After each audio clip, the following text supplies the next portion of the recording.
Dans l'épisode du jour, on va parler d'un sujet tabou, mais un sujet tellement intéressant. Comment est-ce que je peux aider mon proche en dépression qui ne veut pas d'aide ? Comment est-ce que je peux être un soutien ? Comment est-ce qu'on peut réussir quand même à aider notre proche, malgré le fait qu'il refuse toute aide ? Eh bien, c'est ce qu'on va voir dans l'épisode du jour. Hey, bonjour à tous et bienvenue. Vous écoutez Raconte-moi ta dépression. C'est le podcast dont vous avez besoin pour gérer au mieux la vôtre et celle de votre proche. Moi, c'est Manuela et je suis coach pour dépressifs et pour proches de dépressifs. Après dépression, rechute et tout ce qui va avec, j'ai décidé de faire en sorte de pouvoir apporter aux personnes qui en souffrent directement ou indirectement je dis bien tous les conseils que j'aurais aimé avoir pour mieux gérer la mienne. D'ailleurs, n'écoute surtout pas la voix de la dépression et ne pense même pas un seul instant que tu ne puisses pas t'en sortir. Vois cet épisode comme une conversation chaleureuse avec une amie qui n'a qu'une seule envie, t'aider face à ta dépression.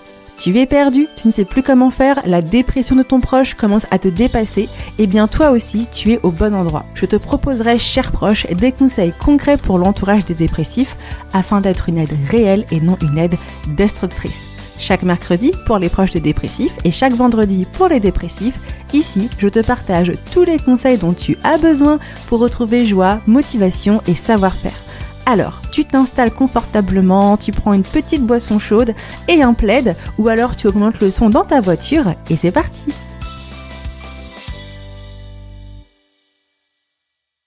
Hello cher proche, bienvenue à toi dans l'épisode du jour. J'espère que tu vas bien. Alors, il était important pour moi que je fasse un épisode de podcast sur ce sujet.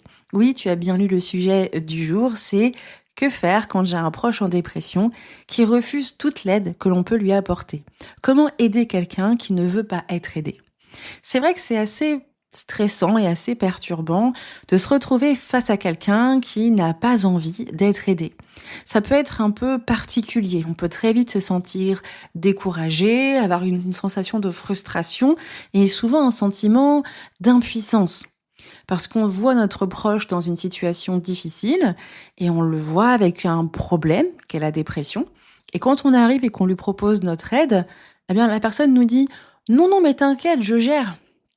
T'inquiète, je gère. » Alors qu'en fait, tu lui dis « Mais tu sais, je peux être là, je peux t'aider, mais t'inquiète pas, je gère très bien. » Alors, j'arrive pas trop à trouver du boulot, j'arrive pas à rester dans un boulot, j'ai un problème avec mon travail, j'ai un problème avec mon couple, j'ai un problème avec mes enfants, j'ai un problème avec les voisins, je sais pas si j'ai des sentiments pour mon partenaire, je sais pas si j'ai envie de rester avec mon partenaire, je sais pas si je veux me marier avec mon partenaire, je sais pas si j'aime mes cours, je sais pas si j'aime ce que je fais, je sais pas si je dois continuer ce que je fais, je sais pas si je dois arrêter ce que je fais.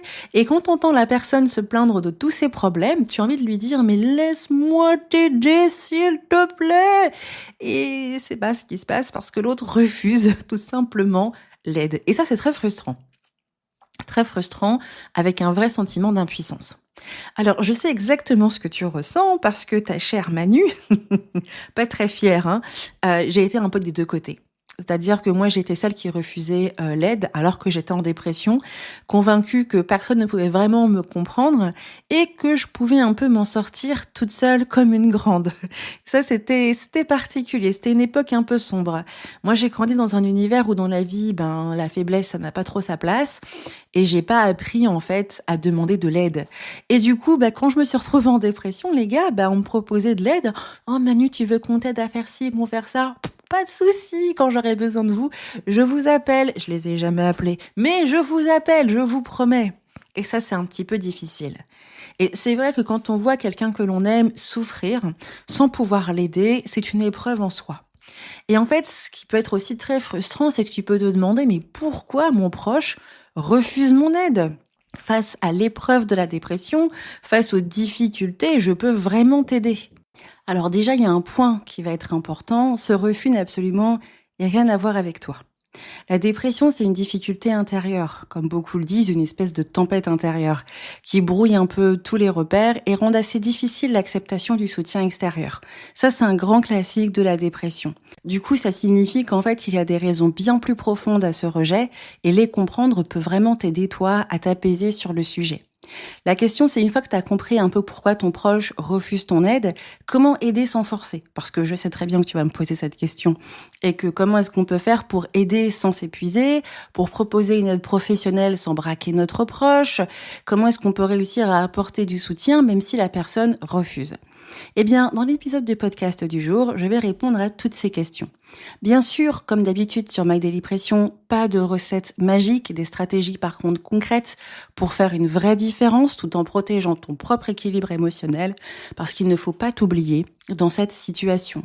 Ainsi, je vais te partager les clés pour comprendre ce refus, les erreurs à ne pas faire et les solutions pour être un soutien efficace sans te sacrifier. Allez, c'est parti pour l'épisode du jour. Premièrement, la première question qu'on doit se poser, c'est pourquoi une personne en dépression refuse-t-elle de l'aide? Alors, j'aimerais partir en 2016 et rebobiner un petit peu, il y a maintenant 9 ans, et discuter avec une certaine Manuela. Manuela, belge, jeune, avec un regard de braise, merveilleuse, cette petite merveilleuse, qui a l'air d'être en dépression. Le regard de braise est un peu terne, ça ne va pas du tout. Et on est là en lui disant oh, Manu, mais franchement, je suis là pour toi. Si tu veux que je t'aide, laisse-moi t'aider, laisse-moi être là pour toi. Qu'est-ce que Manu répond? C'est super gentil. Si j'ai besoin de toi, je répondrai à ta demande et je te dirai ce que j'aurai besoin. D'accord. Et puis il y a le chéri, mais Manu, tu sais, je peux t'aider dans la maison. Pourquoi tu veux faire tout? Laisse-moi faire des choses. Laisse-moi t'aider. Mais non, t'inquiète pas. Tu sais que la dépression, c'est quand même bien de faire des choses, etc. et tout. Ok, d'accord. Donc nous sommes un journaliste en investigation. Bonjour pour les podcasts Raconte-moi ta dépression. Mademoiselle Manuela, veuillez nous expliquer pourquoi est-ce que vous refusez en fait l'aide de votre entourage? Ah bah parce qu'en fait, vous savez, j'ai toujours appris dans ma vie à me débrouiller toute seule. Et là, quand on me propose de l'aide, je sais que dire non. Merci pour cette intervention très intéressante. Bon, je vais me calmer 2 secondes, mais c'est clairement la raison pour laquelle j'ai refusé de l'aide. Et c'est souvent la raison pour laquelle certains de mes clients en dépression refusent de l'aide. Parce qu'ils ont appris à ne pas demander d'aide. Tout simplement. Ça n'a rien à voir avec la notion de dépression. Souvent, il y a plein de gens qui me disent « Oh, mais Manu, mon proche qui refuse de l'aide, ça c'est les dépressifs, hein, c'est un symptôme. » Pas du tout. Il n'y a pas dans la liste des symptômes de la dépression refus de l'aide. Dans la liste des symptômes de la dépression, il y a la négativité, dévalorisation, culpabilité excessive. Refus de l'aide, c'est même pas un comportement. En fait, quand on a quelqu'un qui souffre de dépression, on oublie qu'elle a une construction, cette personne. Et souvent, désolé de ce que je vais dire, une construction assez bancale. Parce qu'il faut bien que la dépression puisse s'installer dans cette construction. Et presque dans 95% des cas, les personnes qui refusent l'aide qu'on leur propose, parce qu'ils ont appris tout simplement à fonctionner par eux-mêmes. Il y en a beaucoup qui ont peur d'être qualifiés de faibles parce que dans un monde où la force et l'indépendance, eh bien, c'est perçu comme quelque chose de bien et que montrer de la vulnérabilité, c'est plutôt de l'échec, eh bien, du coup, si on montre ses émotions, on perd le contrôle. Il y a beaucoup de personnes qui refusent de l'aide uniquement pour ça, parce qu'ils n'ont pas appris et parce qu'ils sont pas des faibles. Et on va retrouver beaucoup de personnes ayant cette construction qui vont refuser de l'aide. Ce n'est pas quelque chose qui est lié à la dépression, puisque la dépression n'a pas ce symptôme. Et pas besoin d'aller dire Manu, t'es sûr, c'est dans le DSM les gars. Et si vous allez demander dans notre cher Vidal pour voir les symptômes de la dépression que le Vidal donne, c'est pareil. Le Vidal, c'est la bible des médicaments des médecins, mais ça donne aussi beaucoup d'infos sur les maladies. Ainsi, c'est là où c'est vraiment intéressant de savoir que de base, c'est une question de construction. Un dépressif, il est forcément construit à l'envers pour qu'une dépression se positionne. Eh bien, si un dépressif refuse de l'aide, c'est parce qu'il a été construit comme ça. Après, il y a d'autres raisons. Il y a les dépressifs qui sont dans le déni. Le déni de la dépression, ça c'était aussi un petit peu mon cas. Ainsi, la personne ne réalise pas vraiment qu'elle est au bout de sa vie et que du coup, elle minimise un peu ce qui se passe. Souvent, au début des dépressions, les dépressifs, c'est ce qu'ils font.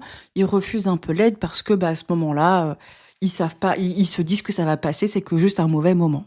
Pour certains, parler du mal-être n'est pas quelque chose qui est facile pour eux.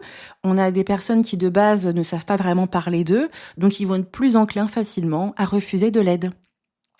Ensuite, on a ceux qui ont tendance à éviter les conversations sérieuses. On a ceux qui se réfugient de base dans le silence, d'autres dans le travail, d'autres dans les jeux pour masquer un peu la souffrance et qui refusent un peu l'aide. On a ceux qui ont peur d'être un fardeau et ceux qui n'ont pas vraiment confiance en l'aide extérieure.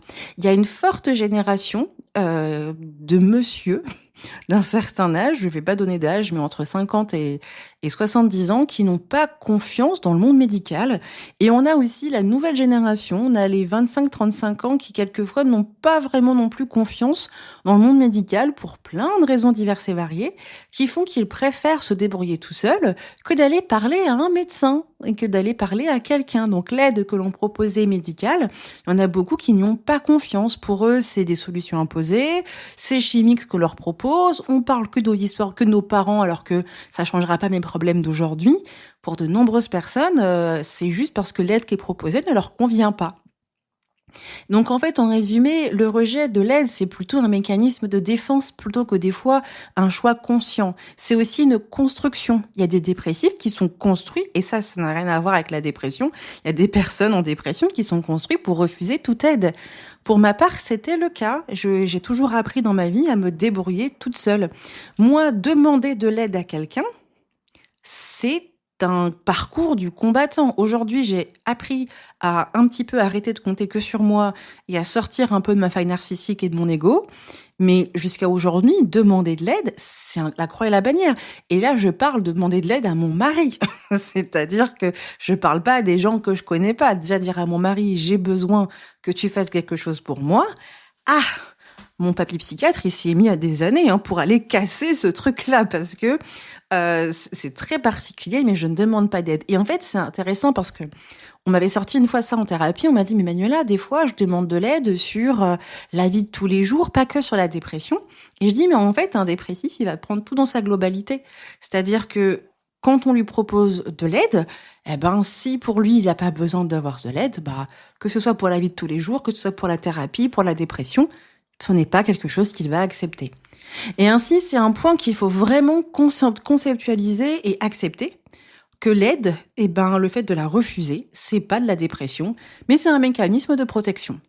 Et le fait de comprendre tout ça, ça évite de s'épuiser et ça permet d'adapter un petit peu mieux son approche. Parce que l'objectif, c'est de pas forcer, c'est quelqu'un qui a appris à ne pas forcément accepter de l'aide, ou qui a peur dans le monde médical, peur dans ce qu'on peut proposer, qui ne trouve pas intéressant ce qu'on parle selon sur la dépression, etc., etc.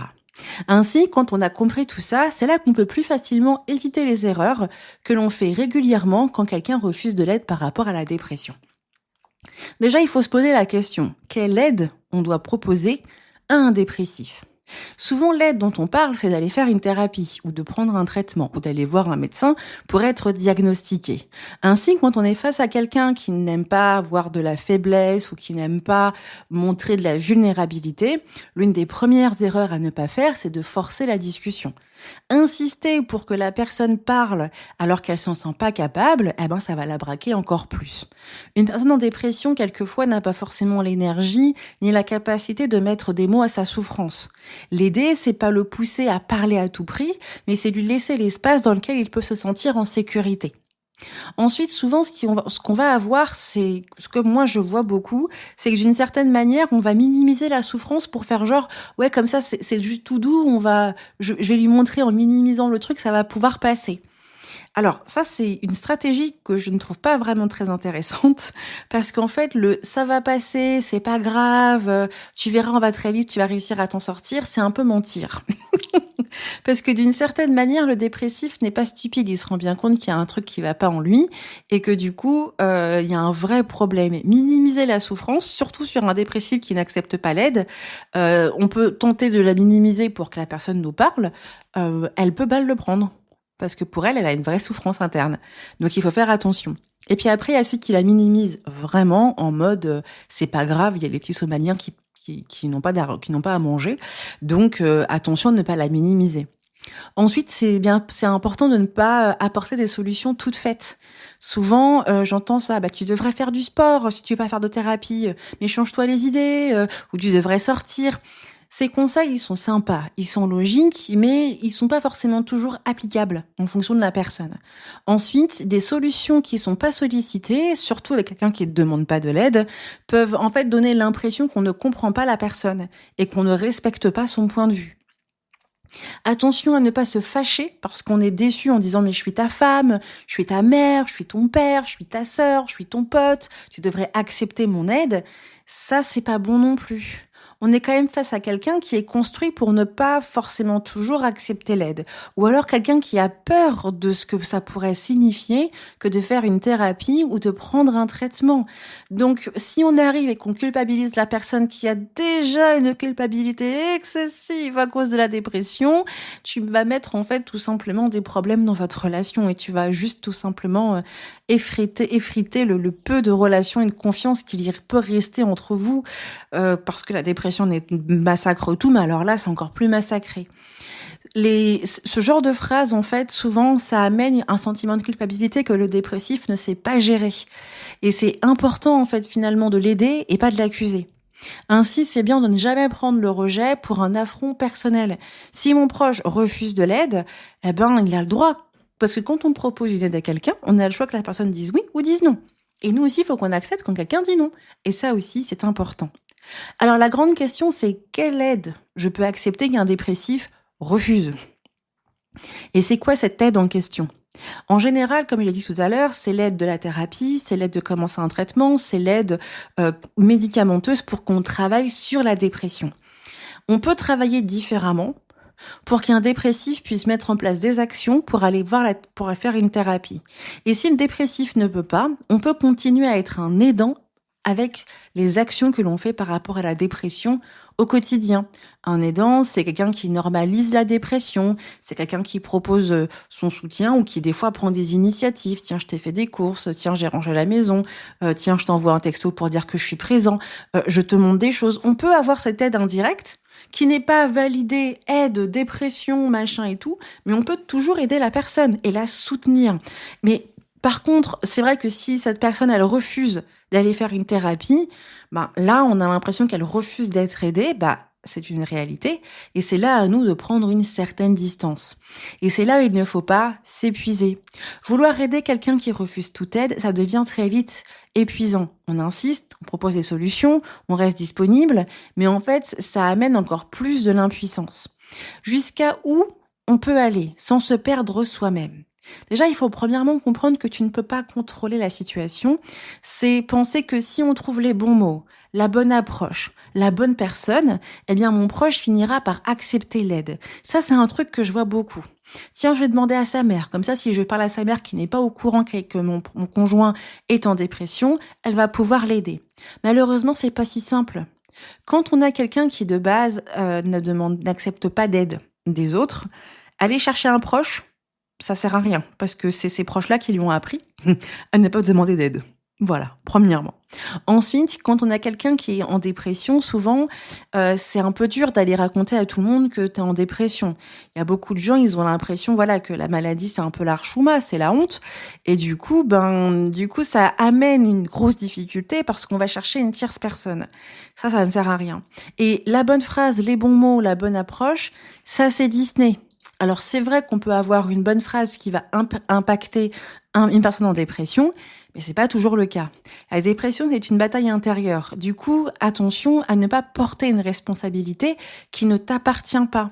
Parce que là, c'est important que le dépressif puisse comprendre par lui-même qu'il a besoin d'aide et que s'il reste seul, il aura du mal à trouver un chemin de liberté pour sortir de la dépression, de liberté. Et c'est important pour que toi, tu ne t'épuises pas, de te rappeler que la personne qui doit prendre soin de sa santé mentale, c'est pas toi, c'est ton proche. Et que c'est sa responsabilité. Et que du coup, si tu es derrière lui, ou derrière elle toutes les 5 minutes et que tu montres que faut faire des choses, comment est-ce que ton proche peut réaliser qu'en fait, il y a des choses qui vont pas dans sa vie? Comment est-ce que ton proche peut se concentrer sur prendre ses propres décisions? C'est là où toi, tu peux t'épuiser. Ainsi, c'est pourquoi il est important de poser des limites et de se poser à soi des limites. Si ton proche refuse ton aide, tu ne peux pas tous les 5 matins aller voir ton proche et lui proposer ton aide et te faire jeter. Ou pareil, d'une certaine manière, tu n'es pas son thérapeute. Du coup, je vois beaucoup de proches de dépressifs prendre ce rôle.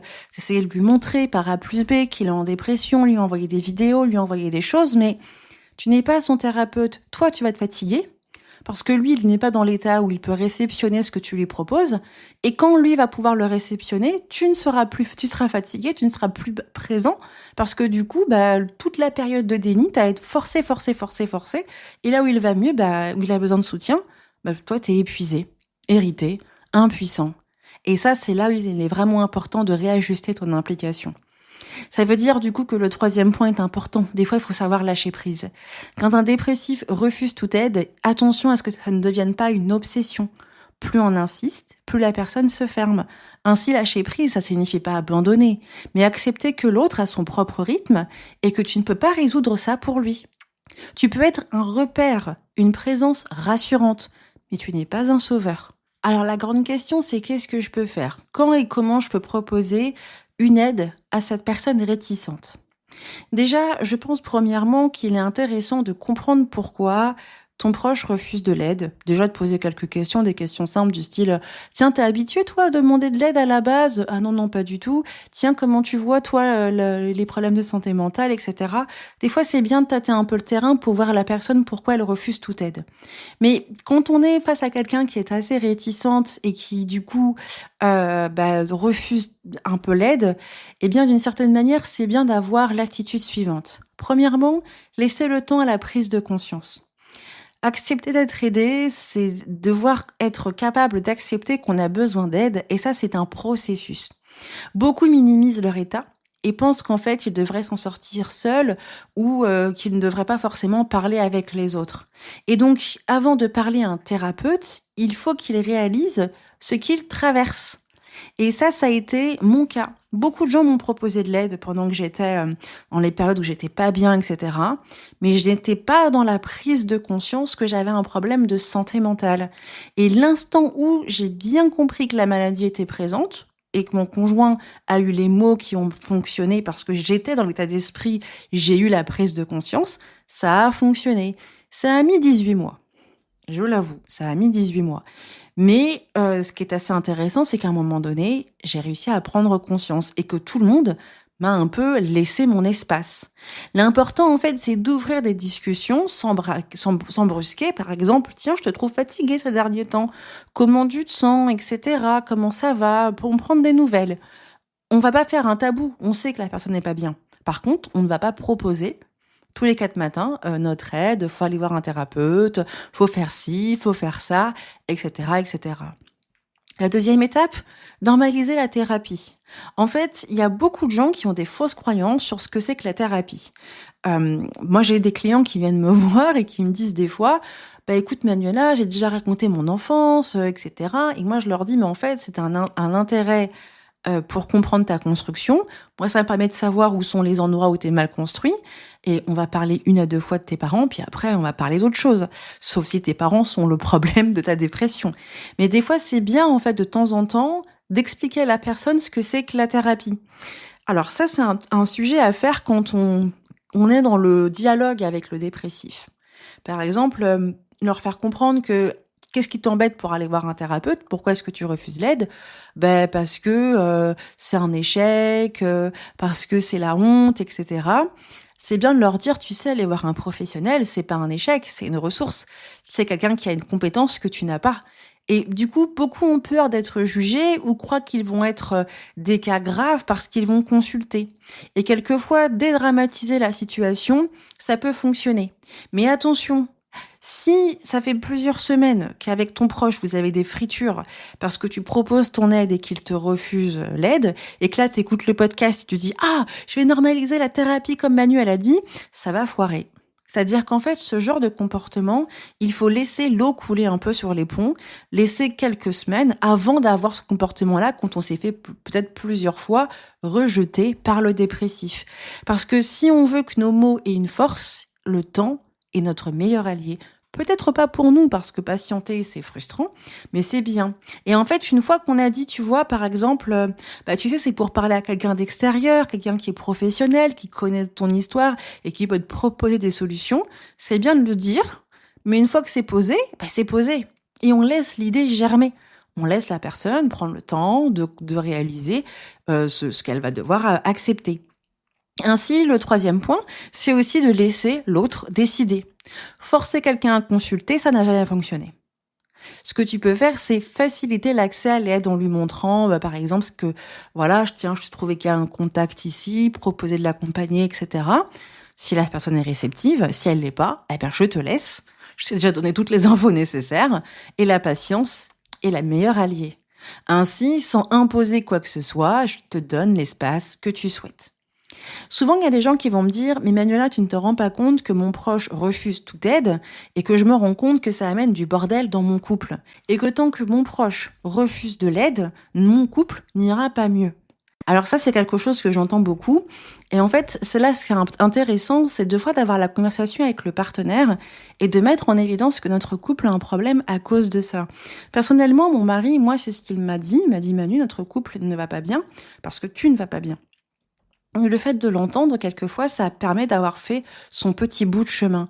Alors, le plus important, c'est des fois d'en parler franchement, parce qu'il y a beaucoup de gens qui vont me dire « Oui, mais comme il est en dépression, il faut le ménager. » Non, un dépressif, ça ne se ménage pas. Quand il y a un comportement qui n'est pas sain. C'est-à-dire que je suis pas en train de dire que tu vas mal, je pense que tu as parlé correctement à ton proche, tu vas pas le secouer ni l'insulter. Espèce de trou de ta mère, t'as intérêt à faire de la thérapie, c'est Manu qui l'a dit, sinon je te quitte. Non, ça, nous sommes d'accord que c'est des propos qu'il ne faut pas avoir. Par contre, ce que je veux dire, c'est que quand on va parler à notre partenaire et qu'on va dire que notre couple a un problème et que la dépression doit être traitée, c'est des choses qu'il faut dire franchement. Je vois trop de couples ne pas être francs sur le sujet et utiliser des mots détournés, parce que le mot dépression, ça fait peur. À force de ne rien dire, et à force de trouver toujours des parades pour dire quelque chose, la langue française, elle a ce don qu'on nous permet de dire des choses sans vraiment les dire. Les Anglais, ils ont pas une langue aussi subtile. Allez, chaise, tant pis pour eux. Mais on a cette problématique. Et des fois, moi, je trouve qu'il vaut mieux être franc, qu'il vaut mieux être honnête, parce que quand notre couple, il est au péril, parce que frère, tu n'as pas une thérapie, il faut en parler. Et c'est là où on va arriver sur comment est-ce qu'à un moment donné, je parle franchement à mon proche quand je trouve que l'aide qu'il refuse a un impact dans notre couple. La communication, c'est la clé. Il faut parler. Il ne faut pas avoir peur de dire les choses. Par contre, il ne faut pas parler toutes les 2 heures ou tous les matins. C'est bien d'avoir des conversations ponctuelles où on a les vrais mots, où j'entends pourquoi mon partenaire m'explique pourquoi il refuse la thérapie, pourquoi il ne veut pas, au moins ce sera clair pour moi. Et de partager que le fait que pour que notre couple puisse aller mieux, il te faut une thérapie, de le verbaliser et de laisser la personne faire le travail nécessaire. Si c'est un conjoint, il fera le boulot. Donc ça, c'est vraiment important. En tout cas, c'est le conseil que je peux te donner. Si tu es perdu par rapport à ton proche, par rapport à ton conjoint, et que tu ne sais plus comment aider votre couple face à cette épreuve, n'hésite pas à réserver un appel découverte avec moi. Je me ferai une joie de pouvoir t'aider et trouver des solutions adaptées à ta situation. Car quelquefois, certains conseils sont génériques, mais on peut en trouver des plus précis dans ton histoire à toi. Alors n'hésite jamais à réserver un appel découverte. Déjà, tu ne me dérangeras jamais. Et je serai là pour t'aider, pour accompagner ton proche. Je fais beaucoup d'accompagnement pour aider un dépressif dans le déni. Donc surtout, sur ces moments-là, il faut vraiment pas hésiter à réserver cet appel. Et je serai là pour t'aider et te partager plus de solutions. Maintenant qu'on sait qu'une personne refuse de l'aide par sa construction, qu'il faut éviter certaines erreurs, que quand on veut aider un dépressif, il vaut mieux rester un aidant indirect, aider de manière indirecte sur la vie de tous les jours, être un soutien, être présent. Quand on voit notre proche, qu'on lui se dit bon, il faut une aide professionnelle, on laisse l'espace, on normalise la dépression, on laisse l'autre choisir. La grande question, c'est comment se protéger émotionnellement de tout ça. Déjà, premièrement, il y a un point attention à faire, vraiment, c'est faire attention à toi. Et l'une des choses qui est le plus importante, c'est accepter que tu ne peux pas porter seul ce fardeau. Quand on aime quelqu'un, on voudrait pouvoir l'aider à s'en sortir, le secouer et lui faire comprendre que des solutions existent. Mais encore une fois, ce n'est pas entre tes mains. Et c'est vrai que tu auras peut-être l'impression que je me répète, mais c'est ce qui est important pour que tu puisses te protéger émotionnellement. Et le fait que ce ne soit pas entre tes mains, ça va te permettre d'une certaine manière de prendre de bonnes décisions. Quelquefois, il faut savoir arrêter de parler de certaines choses, ou quelquefois il faudra savoir dire les mots quand il faut, ou quelquefois il faudra savoir se protéger soi-même. Et le fait d'être conscient que tu peux être un accompagnant, mais que tu n'as pas absorbé la souffrance de ton proche, ça c'est important. Moi, ce que je vois souvent, c'est des proches de dépressifs qui absorbent la souffrance du dépressif et qui refusent l'aide thérapeutique. Par contre, qui est bien d'accord de partager tout son stress, toute son énergie, toute sa négativité, et en fait vider son sac à son proche, son conjoint, et avoir une espèce de thérapie qui du coup, je me sens mieux parce que j'ai parlé de ce qui ne va pas, et je suis prêt à tenir 2 ans sans me dire que voilà, j'ai vidé mon sac, c'est bon, je l'ai fait, je suis prêt à tenir autant qu'il faut, avant de me dire ouais, tu devrais avoir un thérapeute, ouais, je t'ai déjà dit à toi ce qui se passait, pourquoi est-ce que je le dirais à quelqu'un d'autre? Ça arrive trop souvent. Trop souvent. Ainsi, accepter que tu ne peux pas tout porter, c'est aussi refuser de prendre le rôle de thérapeute. Donc le rôle de cette oreille compatissante qui est prête à entendre tous les problèmes du dépressif. Ah non, ce n'est pas mon job. Si tu veux parler à quelqu'un de ta problème de santé mentale, c'est vrai que je peux être ton ami, mais moi j'ai des limites. Et là, ce que tu me proposes, c'est un problème qui est lié à une maladie. Il y a des spécialistes, un psychologue. Et tu peux aller parler à quelqu'un d'autre, mais 2 ans plus tard, tu seras toujours au même point. Deuxièmement, c'est important de préserver ton propre équilibre mental. À force de te concentrer sur l'autre, tu risques de t'oublier. J'ai vu beaucoup de clients s'oublier et penser uniquement aux proches, aux conjoints, aux parents, à l'enfant. Et on s'épuise. Alors, je sais que les parents vont me dire, c'est normal, Manu, on est des parents, notre cœur est important. Je sais, pauvres parents, désolé, mais c'est quand même important de ne pas s'épuiser parce que l'objectif, c'est que tu dois toujours être là. Être un aidant, c'est courir un marathon parce que déjà même la dépression, c'est un marathon. Et je sais pas si tu as déjà vu les marathoniens, là, à la fin des kilomètres, ils en peuvent plus, ils arrivent pas à avancer, ils sont en train de ramper, ils sont morts, ils sont avec un pote qui marche ensemble et tout. Et en fait, des fois, on arrive à cet état-là parce qu'on a trop voulu accorder de l'importance aux dépressifs et on a oublié des moments pour souffler, pour se ressourcer et pour même tenir psychologiquement parlant. Ton bien-être est tout aussi important que celui de ton proche. Lui, il va se réveiller un matin, il va te dire « Oh, je vais aller voir un thérapeute » et toi, tu vas être là en mode « Punaise, moi maintenant, je me chope une dépression ». Et c'est ça que moi, je vois beaucoup. Alors, je vraiment vois ce message avec beaucoup de bienveillance. J'étais obligée de le poser quelque part, cette petite phrase. Mais pense à toi. Un dépressif, dans son fonctionnement, au bout d'un moment, s'il sent qu'il est au bout du rouleau, on a tous un instinct de survie, il va aller voir le thérapeute. Mais toi, tu vas tellement donner que tu vas t'oublier.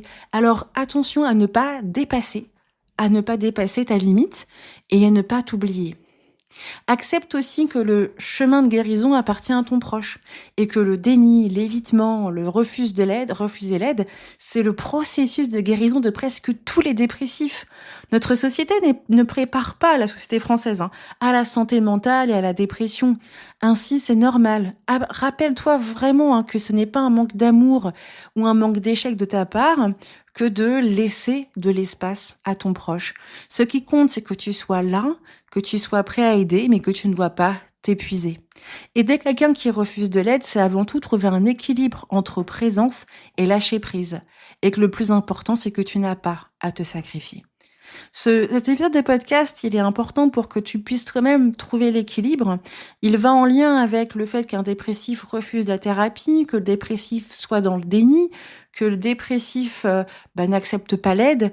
Tout ça, ça va être un lot complet que tu dois garder en l'esprit pour te permettre, toi, de ne pas t'oublier dans cette histoire et que tu ne puisses pas laisser la dépression de ton proche venir te faire encore plus de mal.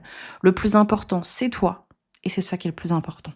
Ton proche en dépression refuse de l'aide, tôt ou tard, il va se faire sa galipette et il va sortir de cette histoire, il va trouver une solution.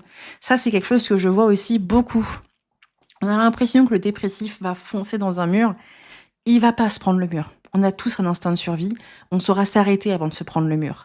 Et c'est ça qui est assez intéressant. Alors, je peux pas être sûre à 99,999%, il y a forcément des personnes qui se prennent le mur, on est d'accord, mais je pense que tu as compris l'idée. En tout cas, c'était ce que je voulais te partager dans l'épisode d'aujourd'hui. Être face à quelqu'un qui n'a pas envie d'être aidé, c'est dur. C'est difficile, c'est stressant, c'est décourageant. Mais il y a un point qui est vraiment très important pour toi à te rappeler, c'est que un dépressif qui refuse de l'aide, ce n'est pas parce que ce que tu proposes est nul, mais des fois, c'est sa construction. Les erreurs à éviter, c'est de ne pas forcer la discussion, ne minimise jamais sa souffrance, ne donne pas des solutions toutes faites, ne devient pas son thérapeute à écouter toutes ses doléances. Attention à ne pas le culpabiliser pour essayer de le choquer ou de le faire un petit peu avoir une interaction ou d'avoir un déclic. Il ne prend jamais son rejet pour un affront personnel. Quand on veut aider un dépressif, eh bien, on peut l'aider sur plein de choses. Du soutien, de l'aide indirecte, est-ce que tu veux des courses, est-ce que tu veux que je fasse à manger, etc. Ça, c'est le genre de choses qu'on peut proposer. Après, s'il refuse toute aide, eh bien, on peut quand même soutenir la personne et partager des petites choses simples de la vie de tous les jours. Un conseil aussi que je peux te proposer, c'est d'être une aide positive, d'être encourageant, d'être soutenant, plutôt que d'être aidant sur vraiment la dépression en elle-même. Quand un dépressif refuse d'être aidé, attention à ne pas s'épuiser. Rappelle-toi que tu ne peux pas tout contrôler, que c'est bien de rester présent mais de garder des limites et d'accepter parfois le lâcher prise. Comment on peut diriger quelqu'un qui refuse de l'aide vers la thérapie? Bien, c'est de laisser l'espace de prise de conscience, normaliser la thérapie sans dramatiser et bien sûr laisser l'autre décider. Il est donc important aussi que tu prennes soin de toi, ne t'oublie pas, accepte que tu n'as pas à porter ce fardeau seul, préserve ton équilibre mental et accepte que le chemin de guérison appartient à ton proche. En mettant en place toutes ces choses, tu réussiras à prendre soin de toi face à ce proche qui n'a pas envie de recevoir d'aide. Merci à toi d'avoir écouté l'épisode de podcast jusqu'au bout. J'espère sincèrement qu'il t'a plu. N'hésite jamais à me dire ce que tu en penses dans les commentaires YouTube ou de m'envoyer un message. Ça me permettra de voir si mon travail est de qualité. Merci encore à toi d'avoir écouté l'épisode de podcast jusqu'au bout et je te dis à la semaine prochaine, chers proches, pour un nouvel épisode. Ciao!